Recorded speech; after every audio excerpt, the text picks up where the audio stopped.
Hi, good day to you all, and welcome to my YouTube channel. This is Dr. Bakhtiar, and I'm working as general practitioner in Dubai. इस channel को बनाने का जो मकसद है वो आप तक फिज़िकल और मेंटल हेल्थ एजुकेशन पहुंचाना है। आज का जो हमारा टॉपिक है वो बहुत इंटरेस्टिंग है। आज हम बात करेंगे कॉफ़ पे।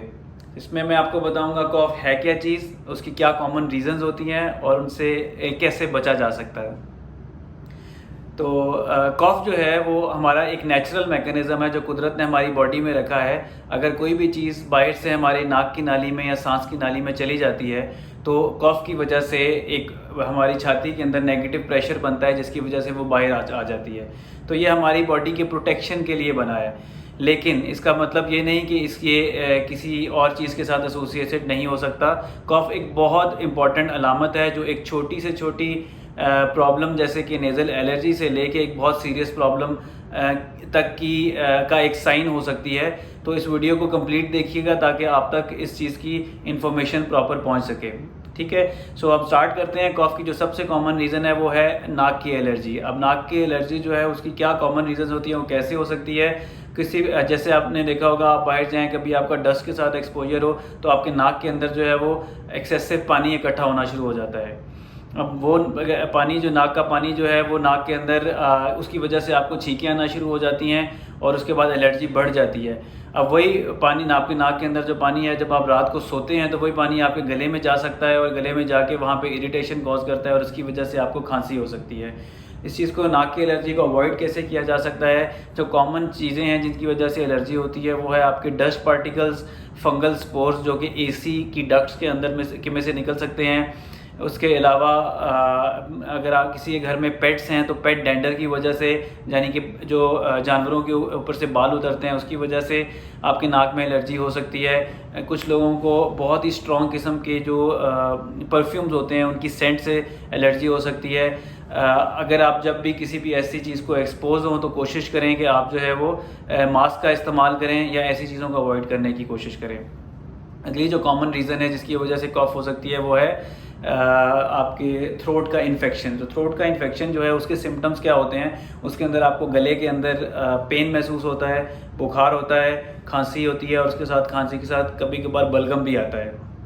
ठीक है, अब कॉमन रीज़न जो होती हैं वो गले के इन्फेक्शन के जो है वो वायरल इन्फेक्शंस होते हैं और उसके अलावा बैक्टीरियल इन्फेक्शन होते हैं। जो वायरल इन्फेक्शन होते हैं उनके अंदर आपको गले में पेन और उसके साथ नाक की एलर्जी दोनों इकट्ठे डेवलप होते हैं। लेकिन जो बैक्टीरियल इन्फेक्शन होते हैं उनके अंदर आपको सिर्फ गले के अंदर पेन जो है वो स्टार्ट होगा, उसके अंदर नेज़ल सिम्टम्स नहीं होते। लेकिन अब ये गले का इन्फेक्शन जो है ये लगता कैसे है, या वायरल या बैक्टीरियल इन्फेक्शंस कैसे लगते हैं, इसके अंदर जो सबसे इंपॉर्टेंट बात है वो ये है आपकी हैंड हाइजीन। आपने देखा होगा कि आप बाहर जाते हैं, बिल्डिंग्स में जाते हैं, मॉल्स में जाते हैं, हॉस्पिटल्स में जाते हैं, क्लिनिक्स में जाते हैं, ऑफिस में जाते हैं, तो जो डोर हैंडल्स होते हैं वो बहुत नटोरियस होते हैं, उनके ऊपर बहुत सारे इन्फेक्शंस ऑलरेडी दूसरों के हाथों से ट्रांसफ़र हो चुके होते हैं। सो आपने क्या करना है कि आपने अपनी हैंड हाइजीन का ख्याल रखना है। कोशिश करें कि ऐसे एक्सपोजर से बचें, और अगर आपका ऐसा एक्सपोजर है जिससे बचा नहीं जा सकता तो आप अपने हैंड हाइजीन का ख्याल रखें, मतलब सैनिटाइज़र यूज़ करें रेगुलरली या अपने हाथों को रेगुलरली धोएं। ठीक है, हाँ, हमें मालूम नहीं होता कि हम ना जानते हुए भी बहुत दफ़ा अपना हाथ अपने मुंह पर लगाते हैं और उसकी वजह से बहुत से जरासीम ट्रांसफ़र हो सकते हैं।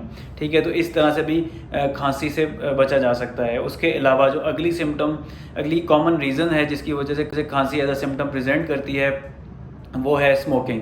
अक्सर जो स्मोकर्स होते हैं उनमें एक टिपिकल काइंड की कॉफ़ होती है और उसमें क्या होता है कि जो स्मोकर्स हैं थोड़े अरसे के बाद उनकी जो उनके फेफड़ों के अंदर लाइनिंग होती है वो थोड़ी वीक और चेंज होना शुरू हो जाती है, जिसकी वजह से वो उनके फेफड़े नेचुरली क्लियर नहीं हो पाते। तो उसकी वजह से बलगम अंदर इकट्ठा होता है और वो बलगम अंदर रहने की वजह से उनको खांसी होती है। अच्छा, इससे जो एक और कॉमन सिम्टम जो है, एक रीज़न जो है जिसकी वजह से cough as a symptom present करती है, वो अक्सर लोगों को नहीं मालूम, और वो है आपकी मैदे की एसिडिटी। मैदे की एसिडिटी में क्या होता है कि जब हम रात को बहुत ज़्यादा खाना खा के और उसके बाद इमीडिएटली सो जाते हैं या लेट जाते हैं, उसकी वजह से जो मैदे में एसिड होता है वो आपके गले तक आता है और गले में आके केमिकल इरिटेशन कॉज करता है। इसका और कोई सिम्टम नहीं होता, लेकिन ये कभी कभार सिर्फ और सिर्फ ड्राई कॉफ़ की वजह से प्रेजेंट करता है और लोगों को बहुत अरसे तक ड्राई कफ कर रहती है, लेकिन उनको मालूम नहीं पड़ता कि उसकी क्या रीज़न है।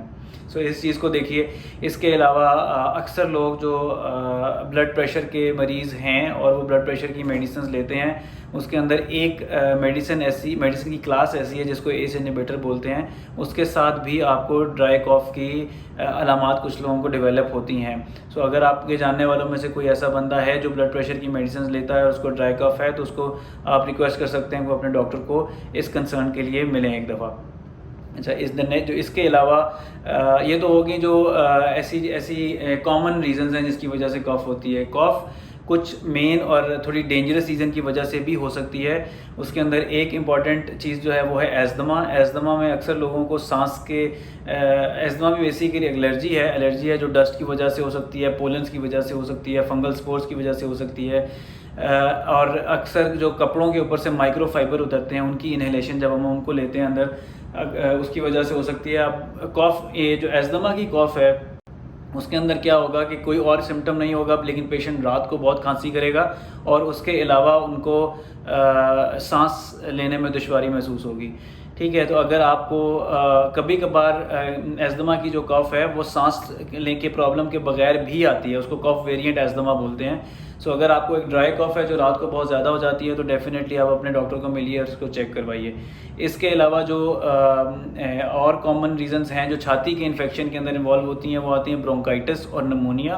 ब्रोंकाइटिस और नमोनिया भी कॉमन इन्फेक्शंस हैं जो बैक्टीरिया की वजह से होते हैं और वो आपकी छाती के निचले हिस्सों को पर असरअंदाज होते हैं इसकी वजह से। लेकिन इसके अंदर और जो सिम्टम्स आएंगे उसके अंदर आपको फ़ीवर आएगा, जो सांस लेने में थोड़ी दिक्कत महसूस होगी, और अगर आप खांसी करेंगे तो उसका आपको चेस्ट में पेन होने की भी शिकायत हो सकती है। तो ये तो हो गए छाती के इन्फेक्शंस कॉमन वन। इसके अलावा अगर आपकी छाती चेस्ट में कंजेशन है या फिर आपको ऐसा लगता है आपकी कॉफ़ जो है वो 3 महीने से ज़्यादा हो गई है, आपको वेट लॉस हो रहा है, आपको ठंडे पसीने आते हैं रात को, तो ये टीबी की शिकायत भी हो सकती है। टीबी भी छाती का एक इन्फेक्शन होता है। इसके अलावा एक और जो सबसे ख़तरनाक रीज़न है कॉफ़ की, उसके अंदर वो है लंग कैंसर। और लंग कैंसर के अंदर भी अक्सर लोगों को बड़े लंबे अरसे तक ड्राई कॉफ़ रहती है जिसकी रीज़न उनको नहीं मालूम पड़ सकती। अगर उन किसी को फैमिली हिस्ट्री है या आप स्मोकर रहे हैं और आपको ड्राई कॉफ़ है तो काइंडली आप जो है वो डेफिनेटली अपने डॉक्टर को मिलिए और इसका एक्सरे करवाइए। तो ये कॉफ़ जो है उसको सीरियस लेना बहुत इंपॉर्टेंट है। ये एक छोटी से छोटी चीज़ से लेके एक बड़ी से बड़ी प्रॉब्लम तक की रीज़न हो सकती है। इसके अलावा बाकी अपनी हेल्थ का ख्याल रखिए। आज के लिए सिर्फ इतना ही। उम्मीद करता हूँ कि आपको वीडियो पसंद आई होगी। अगर आपको वीडियो अच्छी लगी तो लाइक का बटन दबाइए और चैनल को सब्सक्राइब कीजिए ताकि सारी हेल्थ रिलेटेड वीडियोस आप तक पहुंच सकें। अगर आपको लगता है कि आपके किसी जानने वालों को लगातार खांसी रहती है तो उनको ये वीडियो शेयर करें ताकि उनका भला हो सके। तब तक के लिए, नेक्स्ट वीडियो तक के लिए इजाज़त दीजिए। अपना ख्याल रखिएगा। Good bye.